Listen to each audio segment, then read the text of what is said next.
When I was a kid in Minnesota, my next door neighbor and friend was named Toddy Schrant. He was a clever kid. His dad was the welder for the train company, and he would be the guy that would go to the town dump once a week and come back with 40 pounds of copper tubing that he'd hang on a nail in his shop until he needed it. And he would build all sorts of really, really dangerous things out in the yard for all the kids to play on. He threw 30 feet of braided cable from a tall tree limb, put a handle on the bottom of it for a Tarzan rope, homemade monkey bars that occasionally collapsed underneath us, and things of this nature. So one December, Toddy and I decided that we wanted to build our own sled. This is about the time that metal saucer sleds first came out, and everybody had one, but that wasn't good enough for us. We wanted an actual sled. We didn't have any money, so we thought we'd just build one. So we went in his dad's shop, and we got a bunch of scrap lumber, mostly 2x4s, some nails, handsaw, a couple of hammers, and went to it. We had no plan. We had a vague idea what a sled was shaped like, and we just started putting things together. And at the end, we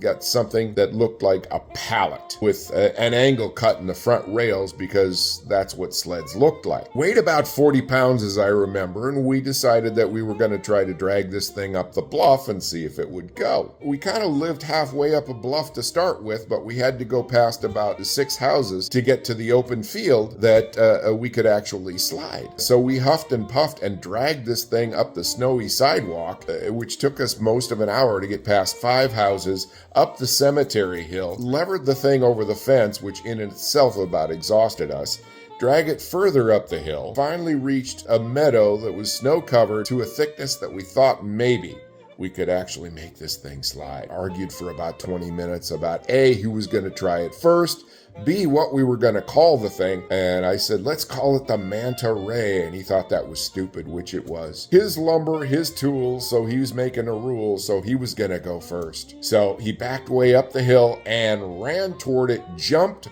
belly flopped onto the sled, and slid right off of it and face first into the snow. Being 8, I really wasn't capable of learning from other people's misfortune, so I tried the same thing. Same result. So I laid down front first on the thing, and he backed up a few steps and belly flopped onto my back, thinking that our combined weight and momentum would move this thing forward. The front of it just lodged and flipped forward, and we somersaulted into the snow. That was the end of the Manta Ray. That was the end of our carpentry. We also realized that we had lost his dad's hammer and saw that we'd taken with us for last-minute repairs. We left the evidence there, walked back down the hill, nursed our wounds, and never spoke of it again.